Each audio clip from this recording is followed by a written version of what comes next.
Ang edukasyon ang usa sa labing importanteng serbisyo sa kagamhanan alang sa kalambuan sa iyang katawhan.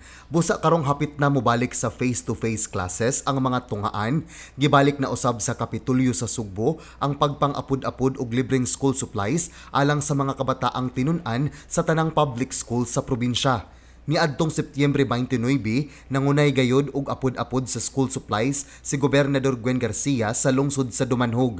Inubanan ni Dumanhog Mayor Gungun Hika og sa tanang mayor sa 7 distrito. Giapod-apod niini ang school bags, notebooks, papel, lapis ug ballpen, envelopes ug uban pang mga school supplies alang sa mga tinun-an sa distrito. Matod ni Dr. Marilyn Andales, Schools Division Superintendent sa Provincial Division sa Department of Education, nga adunay kapin sa 46,000 ka mga tinun-an ang mga na-enrolled karon sa 161 ka mga tunghaan sa ikapitong distrito. Lakip sa mga nakadawat mao ang anak ni Maria Nilia Abangan, kinsa bag-o lang na byuda ni adtong miaging tuig ug aduna pay duha ka anak nga nagtungha sa elementarya. Ang paghatag og libre nga kagamitan para sa estudyante dako gyud kay tabang. Ilabi na kanako nga solo parent na lang ko. So wala na ko'y kaabang sa ako, diba ako na lang usahan ng inabuhi. So dako jud kay tabang, and then wala nay rason nga ang mga kabatanunan dili makapadayon sa pag-eskwela kay gi-provide na tanan, and then dako kalipay nga nabalik na siya sa face to face kay mas dako jud og bintaha ang face to face compared to sa module. Wala ko ginaingon, wala nay rason kay naana gyud i-provide na ning abag na ang probinsya nga mahatagan og mga libre kagamitan sa pag-eskwela ang mga kabatanunan. Malipayon usab si Amabel Torre kay nakadawat usab ang iyang duha ka anak sa school supplies nga gihatag sa gobernador. Ilabi na nga seasonal lang ang trabaho sa iyang bana. Nalipay kaayo kog mapasalamaton kay ko labi na sa atong gobernador tungod kay kana na ang dako kayo ni kikatabang namo, labi na kami kay kabusman nya on and off pagid ang trabaho sa ako ang bata, so kana dako kayo siya gikatabang. Daghan kayo salamat.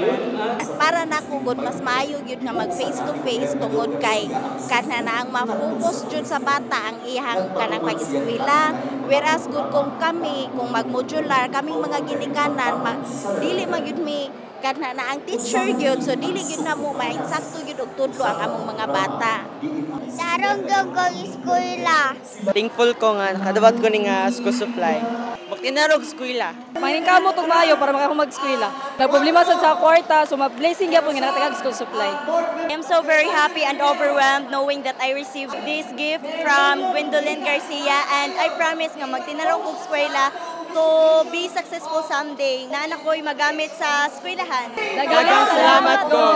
Wala usab pasagdi sa Kapitulyo ang sektor sa edukasyong teknikal ug bokasyonal tungod kay mibubo kini og usa ka gatos ka milyon ka pesos alang sa technical vocational trainings sa mga Sugboanon pinaagi sa Sugbo Kahanas program. Sa pakig-alayon sa Technical Education and Skills Development Authority, CONTESDA, gitugyan usab sa Kapitulyo sa Sugbo ang national certificates kon in situ ngadto sa mga graduates sa programa sa ikapitong distrito. Pinaagi sa mga opisina nilang Bukal Cesar Baricuatro ug Jerome Librando. Gawa sa ilang NC2, nadawat usab sa mga scholars ang ilang starter toolkits ug training allowance. Si Albert Ando, tagalungsod sa Alcantara ug kanhi OFW didto sa Qatar, usa sa mga migraduar sa maong programa. Sa akong experience na nauli ko diri sa pandemic, ako gigrab ni opportunity na gikuha ni heavy equipment excavator.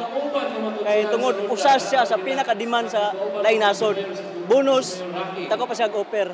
Ako i-advise sa katong mga batan-o na nangandoy na makatrabaho sa local o sa abroad na ilagi ni i-grab na opportunity na bisag unsang klase sa gi-offer sa tong gobernador karon na labi na kay in situ kini siya na certificate na may pinaka-demand sa gawa sa nasod. Wala usab magdahom ang usa ka daycare worker sa lungsod sa Hinatilan nga makapahimulos siya sa libreng training aron maantigo siya mo drive nga dakog ikatabang sa iyang kaugalingon ug sa iyang komunidad. Kana oportunidad na gyud nga niduol sa mua sumugrab gyud mi. Talagsaon na gyud nya mo eskwela mi og adto mi sa school, sa driving school, mahal baya kay ang bayad.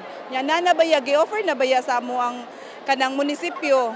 Unya daghan gyud mi kay nang apply. Nasurtihan lang gyud mi kami tanan kaming 20 ka buok. in kaso og na emergency, pwede na kay ko makabolunteer og drive kay gihanas gyud mi sa amo ang nagtudlo namo. Daghang salamat Governor Ben Garcia from National Learning Institute. Yay! Sa kadtong wala pa makadawat, atangin ninyo ang sunod nga paglibot ni Gobernador Gwen Garcia, kauban pa ang uban pang mga opisyales sa Kapitolyo alang sa pagpang-apod-apod sa school supplies. Gikan dinhi sa lungsod sa Dumanhog, John Granada, Balita sa Subo.